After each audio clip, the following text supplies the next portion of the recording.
Assalamualaikum warahmatullahi wabarakatuh. Apa kabar teman-teman sekalian? Semoga selalu disehatkan. Bagi yang ujian besok, saya doakan semoga dilancarkan, terutama yang sudah retaker, jangan putus asa ya. Semangat ya. Harus seperti itu ya, bukan hanya kalian yang retaker, banyak kok yang retaker ya. Bahkan ada yang sampai kemarin 5 kali retakernya. Ya, 6 kali teman saya di TK kemarin ya. Jadi tetap semangat. Bagi yang baru bergabung, saya mohon bantuannya untuk klik subscribe, like, dan bantu share sebanyak-banyaknya. Insya Allah kita akan perbanyak nanti soal geografi ini. Berhubung ada permintaan dari komentar kemarin untuk dibuatkan soal yang berhubungan dengan geografi. Baik, kita langsung masuk ke kisi-kisi dan soal yang pertama. Capaian pembelajaran: A. Mampu menguasai dan menerapkan teori konsep dan pendekatan materi geografi secara luas dan mendalam. Materi pokok: pengetahuan dasar geografi, prinsip, ruang lingkup, pendekatan, konsep, dan aspek geografi. Indikator esensial: menyusun laporan hasil kegiatan outdoor study. Kita lihat soalnya. Nomor 1. Pernyataan berikut yang menunjukkan kajian geografi yang mengandung prinsip deskripsi adalah: A. Jakarta sebagai ibu kota negara syarat dengan masalah lingkungan seperti pencemaran lingkungan, sampah, dan permasalahan lain yang penyebabnya juga beragam. B. Bakau mempunyai fungsi ekologi yang tersebar di sepanjang pantai yang mempunyai karakteristik tertentu seperti Kalimantan dan Sumatera. C. Salah satu dampak letak geografis Indonesia mempunyai 2 musim, yaitu musim hujan dan kemarau. D. Wilayah Indonesia dilalui oleh lempeng Pasifik, Eurasia, dan lempeng Indo-Australia yang senantiasa bergerak dinamis. Hal tersebut menyebabkan terjadinya gempa dan erupsi gunung berapi. E. Bali menjadi tujuan wisata favorit karena mempunyai kekayaan budaya dan keindahan alam yang penuh pesona. Dijawab dulu, saya kasih waktu sekitar 10 detik untuk teman-teman jawab.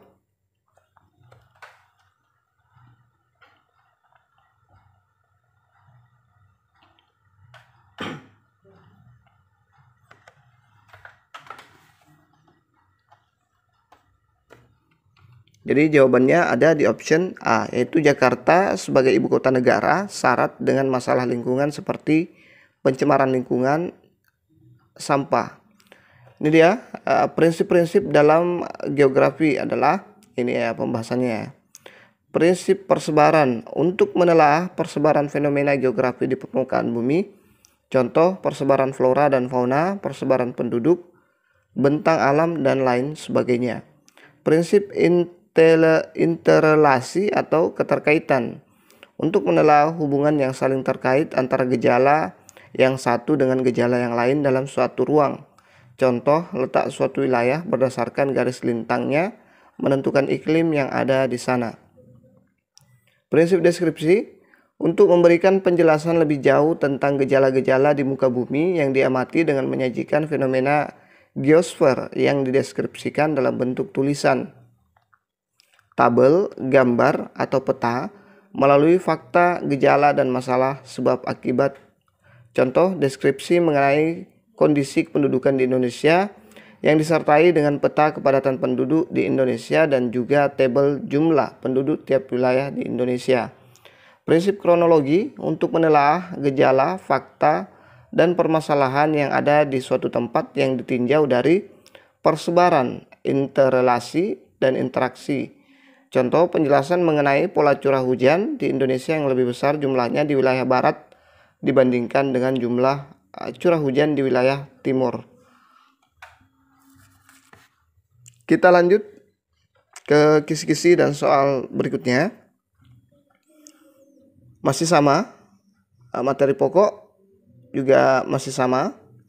Indikator esensial: menyusun laporan hasil kegiatan outdoor study juga masih sama ya.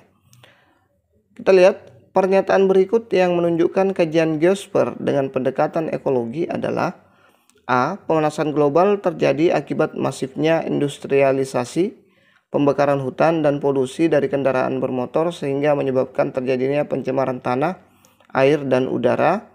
B. Tanah yang terletak di pinggir jalan raya mempunyai harga lebih mahal dibandingkan yang di pedalaman. C. Rumah yang dibangun di pegunungan relatif berbeda dengan yang di pesisir karena lingkungannya berbeda. D. Permasalahan yang dihadapi oleh penduduk kota sangat kompleks karena tuntutan harus memenuhi kebutuhan sehari-hari dan menghadapi tantangan lingkungan. E. Sebagai negara rawan bencana, pendidikan mitigasi bencana perlu diberikan kepada siswa.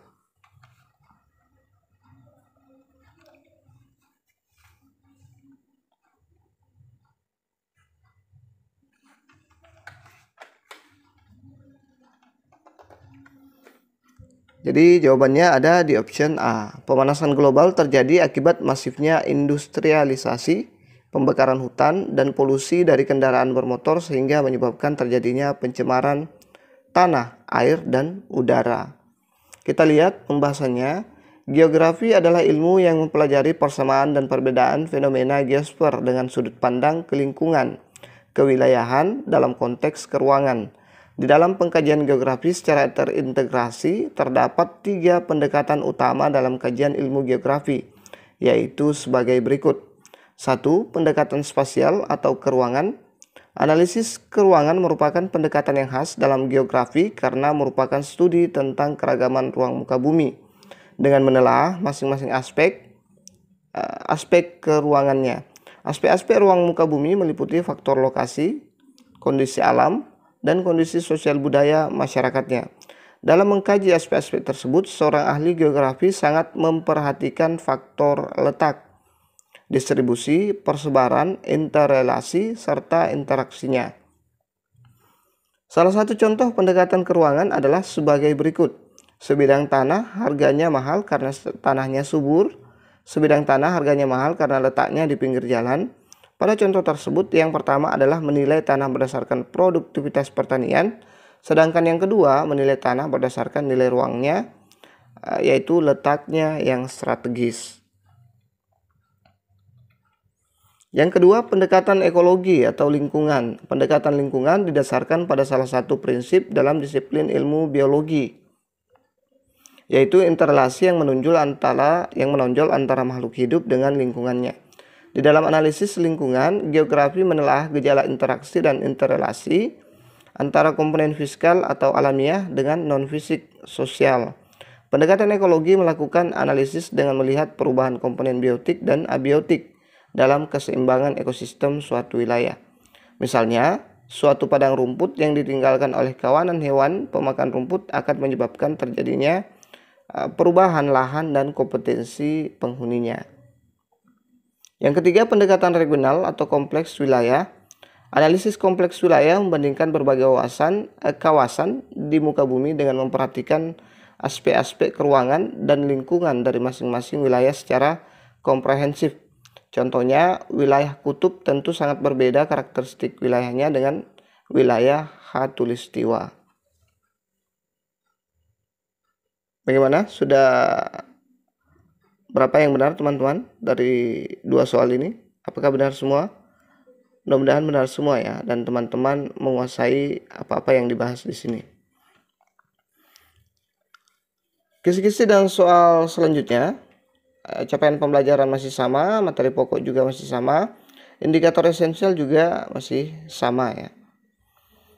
Alam memberikan pilihan-pilihan yang dapat dimanfaatkan manusia untuk mempertahankan hidupnya. Masyarakat yang tinggal di pegunungan berbeda aktivitasnya dengan masyarakat yang tinggal di pesisir.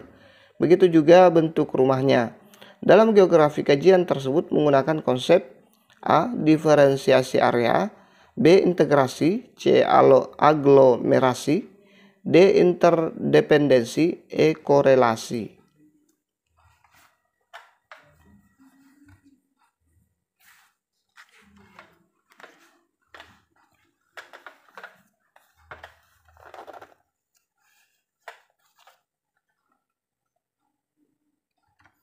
Jadi jawabannya adalah A. Diferensiasi area ya.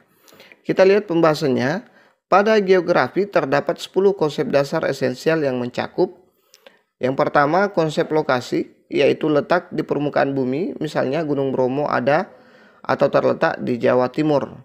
Kemudian konsep jarak yaitu jarak dari satu tempat ke tempat lain. Jarak dibagi menjadi jarak absolut dan jarak relatif. Jarak absolut merupakan jarak yang ditarik garis lurus antara dua titik. Dengan demikian jarak absolut adalah jarak yang sesungguhnya. Jarak relatif adalah jarak atau pertimbangan tertentu, misalnya rute, waktu, biaya, kenyamanan, dan sebagainya.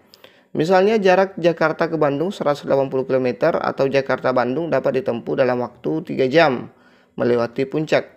Kedua hal ini merupakan contoh jarak relatif berdasarkan pertimbangan rute dan waktu. Yang ketiga, konsep keterjangkauan, yaitu mudah dijangkau atau tidaknya suatu tempat. Misalnya dari Jakarta ke kota Cirebon lebih mudah dijangkau dibandingkan dengan dari Jakarta ke Pulau Kelapa atau Kepulauan Seribu. Karena kendaraan Jakarta Cirebon lebih mudah didapat dibandingkan dengan Jakarta Pulau Kelapa. Yang keempat, konsep pola, yaitu persebaran fenomena antara lain, misalnya pola pemukiman yang menyebar yang berbentuk garis dan sebagainya. Yang kelima, konsep morfologi, yaitu bentuk lahan, misalnya dalam kaitannya dengan erosi dan sedimentasi. Selanjutnya yang keenam, konsep aglomerasi, yaitu pola-pola pengelompokan atau konsentrasi, misalnya sekelompok penduduk asal daerah sama, masyarakat di kota cenderung mengelompok seperti permukiman elit, pengelompokan pedagang, dan sebagainya. Di desa, masyarakat rumahnya menggerombol atau mengelompok di tanah datar yang subur. Yang ketujuh, konsep nilai kegunaan, yaitu nilai suatu tempat mempunyai kegunaan yang berbeda-beda dilihat dari fungsinya. Misalnya daerah wisata mempunyai kegunaan dan nilai yang berlainan bagi setiap orang. Tempat wisata tersebut belum tentu bernilai untuk pertanian atau fungsi lainnya. Yang kedelapan, konsep interaksi dan interdependensi, yaitu keterkaitan dengan ketergantungan satu tempat dengan tempat lainnya. Misalnya antar kota dan desa sekitarnya terjadi saling membutuhkan. 9. Konsep diferensiasi areal, yaitu fenomena yang berbeda antara satu tempat dengan tempat lainnya atau kekhasan suatu tempat. Yang ke-10 adalah konsep keterkaitan keruangan atau asosiasi, yaitu menunjukkan derajat keterkaitan antar wilayah baik mengenai alam atau sosialnya. Kita lanjut ke kisi-kisi dan latihan soal berikutnya. Capaian pembelajaran materi pokok indikator esensial masih sama dengan nomor 1 sampai sekarang ya. Kita lihat, hubungan desa kota berlangsung karena masing-masing punya potensi yang saling melengkapi. Interaksi desa kota memberi dampak positif dan negatif bagi desa. Berikut ini dampak negatif bagi desa adalah: A. Adanya lembaga pendidikan di pedesaan dapat memberikan sumbangan yang berarti dalam meningkatkan peran serta penduduk dalam proses pembangunan. B. Melalui pengembangan sarana dan prasarana transportasi yang menghubungkan kota dan desa, wilayah pedesaan akan semakin terbuka dengan tetap selektif di dalam menerima pola hidup kota. C. Wilayah pedesaan akan menjadi lahan yang menarik bagi orang kota sehingga tidak sedikit orang membelinya untuk berbagai keperluan, misalnya untuk tempat peristirahatan, tempat rekreasi, dan lokasi industri. D. Melalui penggunaan teknologi tepat guna ke wilayah pedesaan diharapkan dapat meningkatkan aneka produksi dan pendapatan masyarakat. E. Masuknya para ahli ke daerah pedesaan akan bermanfaat bagi penduduk pedesaan, terutama dalam menciptakan berbagai peluang yang berorientasi ekonomi.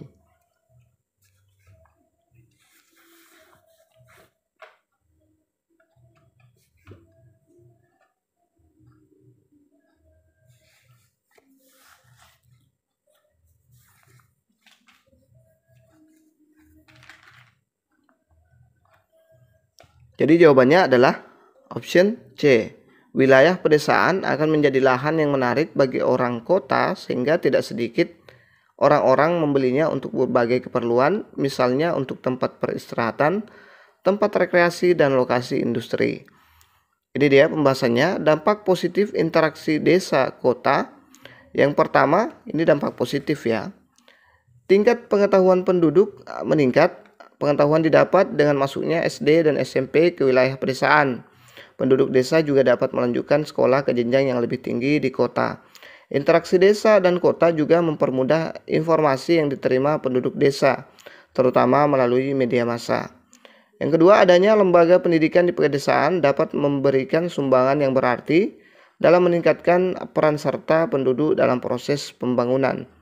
Yang ketiga, melalui pengembangan sarana dan prasarana transportasi yang menghubungkan kota dan desa. Wilayah pedesaan akan semakin terbuka dengan tetap selektif di dalam menerima pola hidup kota. Terbukanya hubungan kota dan desa diharapkan dapat meningkatkan perekonomian penduduk. Yang keempat, melalui penggunaan teknologi tepat guna ke wilayah pedesaan diharapkan dapat meningkatkan aneka produksi dan pendapatan masyarakat. 5. Masuknya para ahli ke daerah pedesaan akan bermanfaat bagi penduduk pedesaan, terutama dalam menciptakan berbagai peluang yang berorientasi ekonomi. Adanya hubungan yang lancaran antar kota dan desa, manfaatnya tidak saja dirasakan oleh penduduk desa, tetapi juga oleh penduduk kota. Misalnya aneka produksi pertanian dapat dipasok untuk memenuhi konsumsi wilayah kota. Kemudian dampak negatifnya, interaksi desa dan kota. Yang pertama, lancarnya hubungan kota dan desa dapat menyebabkan timbulnya dorongan bagi penduduk desa berusia muda untuk bekerja di luar kota. Bila kenyataan ini dibiarkan, maka pada suatu waktu wilayah desa akan kehilangan tenaga kerja berusia produktif. Yang kedua, wilayah pedesaan akan menjadi lahan yang menarik bagi orang kota sehingga tidak sedikit orang-orang membelinya untuk berbagai keperluan. Misalnya untuk tempat peristirahatan, tempat rekreasi, dan lokasi industri. Bila tanpa pengaturan yang jelas dan tegas tentang peruntukan lahan pedesaan, suatu saat tidak tertutup kemungkinan akan muncul berbagai masalah sosial, seperti hilangnya kawasan hijau, menyempitnya kepemilikan lahan pertanian, serta menurunnya kemampuan lahan sebagai daerah tangkapan hujan, catchment area, dan peresapan air atau recharge area. Yang ketiga, adanya penetrasi budaya kota yang kurang sesuai dengan tradisi pedesaan, baik secara kontak langsung maupun melalui perantara media. Hal itu dapat menimbulkan gangguan bagi stabilitas budaya pedesaan. Yang keempat, munculnya daerah-daerah kumuh, slum area, di wilayah perkotaan yang biasanya dihuni oleh penduduk desa yang gagal bersaing dalam kerasnya kehidupan kota ya.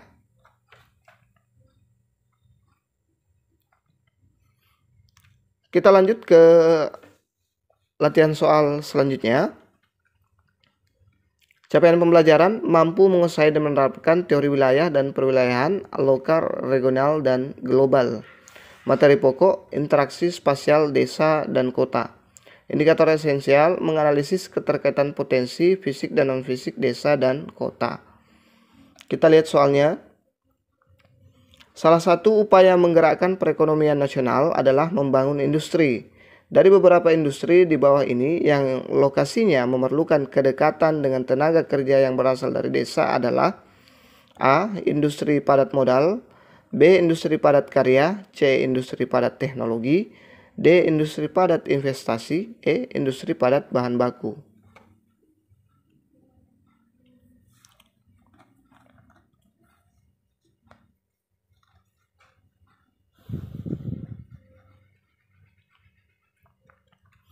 Jadi jawabannya adalah E, industri padat bahan baku. Kita lihat pembahasannya, wujud interaksi kota dan desa yang sering terjadi. Yang pertama, pergerakan barang dari desa ke kota atau sebaliknya. 2. Pergerakan gagasan dan informasi, terutama dari kota ke desa. 3. Pergerakan manusia dalam bentuk rekreasi, urbanisasi, ruralisasi, atau mobilitas penduduk, baik yang sifatnya sirkulasi maupun komutasi.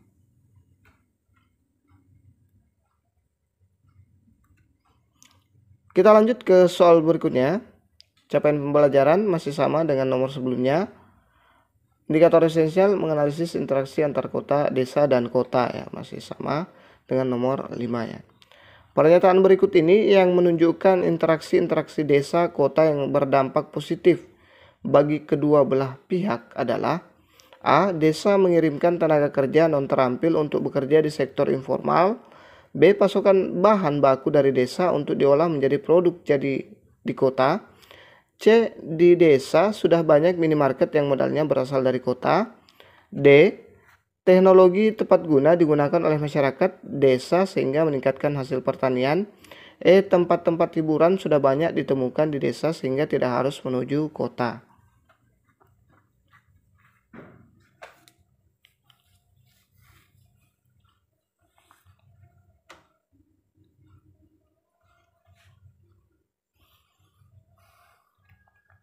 Jadi jawabannya ada di option E. Tempat-tempat hiburan sudah banyak ditemukan di desa sehingga tidak harus menuju ke kota. Wujud interaksi kota dan desa yang sering terjadi. 1. Pergerakan barang dari desa ke kota atau sebaliknya. 2. Pergerakan gagasan dan informasi terutama dari kota ke desa. 3. Pergerakan manusia dalam bentuk rekreasi, urbanisasi, ruralisasi atau mobilitas penduduk baik yang sifatnya sirkulasi maupun komutasi.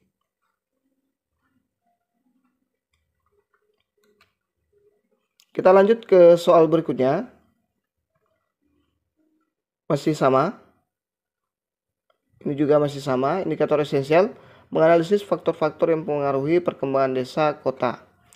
Kita lihat soalnya. Perhatikan pernyataan berikut. A. Natural. B. Mata pencarian atau ekonomi. C. Produksi desa atau yield. D. Density. C. Adat istiadat. F. Lembaga. G. Pendidikan. Berdasarkan pernyataan tersebut, indikator berkembang yang digunakan untuk menentukan perkembangan desa adalah A. 12345, B. 13456, C. 23567, D. 23456, E. 34567.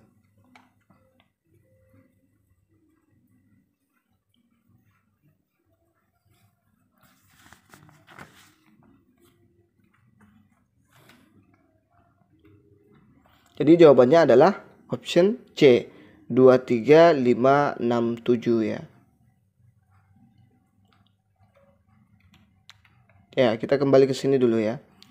23457. Yang pertama 2 ya. Ini mata pencarian atau ekonomi, kemudian 3 produksi desa atau yield. Kemudian yang kelima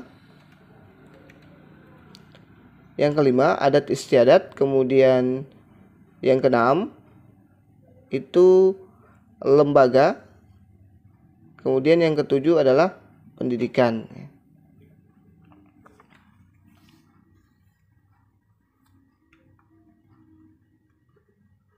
Kita lanjut ke pembahasannya. Untuk memahami permasalahan desa diperlukan teknik untuk mengenal klasifikasi perkembangan masing-masing desa. Klasifikasi perkembangan desa menurut Depdagri 1978 atau 1979 sebagai berikut. Indikator relatif tetap 1. D. Density, 2. N. Natural, 3. U. Urbitasi. Indikator berkembang yang pertama E. Mata pencarian ekonomi. Yang kedua Y. Produksi desa atau yield. Yang ketiga adalah adat istiadat. Kemudian yang keempat lembaga. Yang kelima PD itu pendidikan. Kemudian yang keenam GR gotong royong. Dan yang ketujuh adalah P prasaran. Prasaran ya.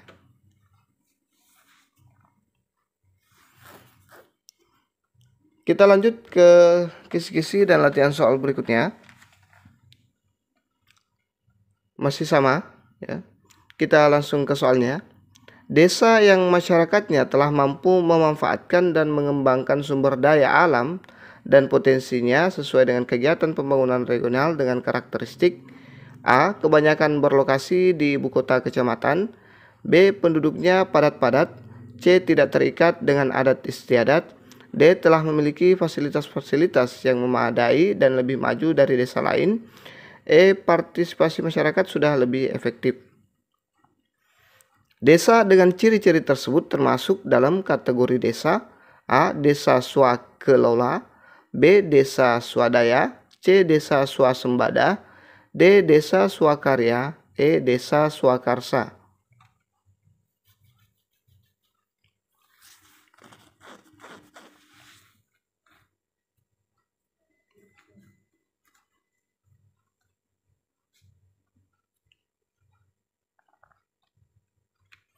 Jadi jawabannya adalah option C, tidak terikat dengan adat istiadat. Kita lihat pembahasannya. Desa swasembada adalah desa yang masyarakatnya telah mampu memanfaatkan dan mengembangkan sumber daya alam dan potensinya sesuai dengan kegiatan pembangunan regional. Ciri-ciri desa swasembada: yang pertama, kebanyakan berlokasi di ibu kota kecamatan. 2. Penduduknya padat-padat. 3. Tidak terikat dengan adat istiadat. 4. Tidak memiliki fasilitas-fasilitas yang memadai dan lebih maju dari desa lain. 5. Partisipasi masyarakatnya sudah lebih efektif.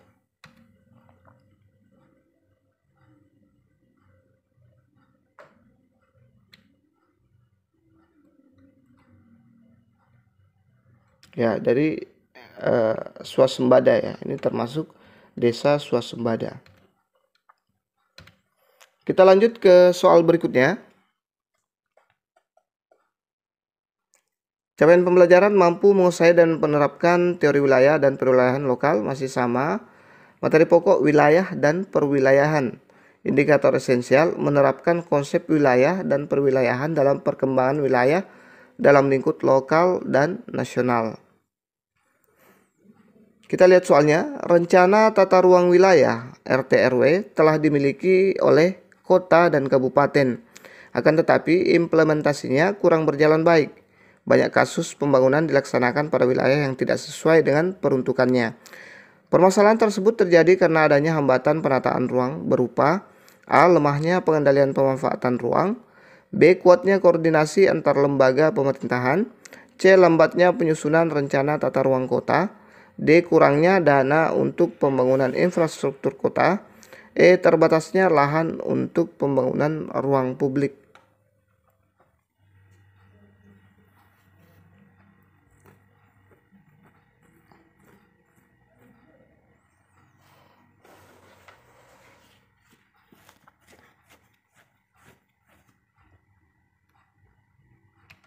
Jadi jawabannya ada di option A, lemahnya pengendalian pemanfaatan ruang. Kita lihat pembahasannya. Penyusunan RT/RW sudah dibentuk atau dibuat untuk 20 tahun ke depan dan ditinjau setiap 5 tahun sekali ya. Dalam RT/RW sudah diatur pembagian kawasan untuk pemanfaatan ruang. Pada umumnya, hambatan yang timbul dalam penataan ruang dikarenakan lemahnya pengendalian pemanfaatan ruang. Kita lanjut ke kisi-kisi dan latihan soal berikutnya. Masih sama kisi-kisinya. Kita langsung ke soal. Pusat pertumbuhan yang termasuk wilayah pembangunan 4 antara lain: A. Maluku dan Papua. B. Jawa Timur dan Bali. C. Aceh dan Sumatera Utara. D. NTT dan NTB. E. Jawa Barat dan Jawa Tengah.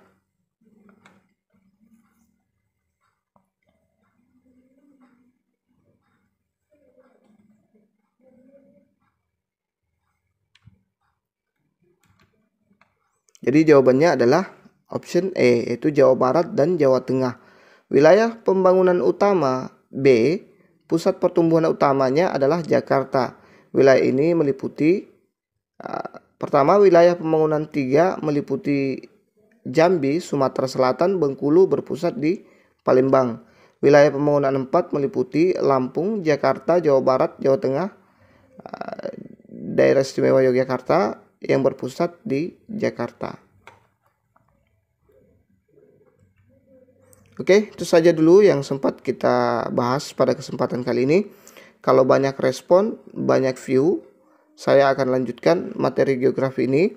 Tapi kalau tidak, saya akan beralih ke mapel yang lain, termasuk bahasa Indonesia, bahasa Inggris, yang banyak juga meminta memperbanyak soalnya ya. Seperti PKN kemarin saya stop karena sampai hari ini kurang view-nya dan kurang komentarnya, kurang juga like-nya.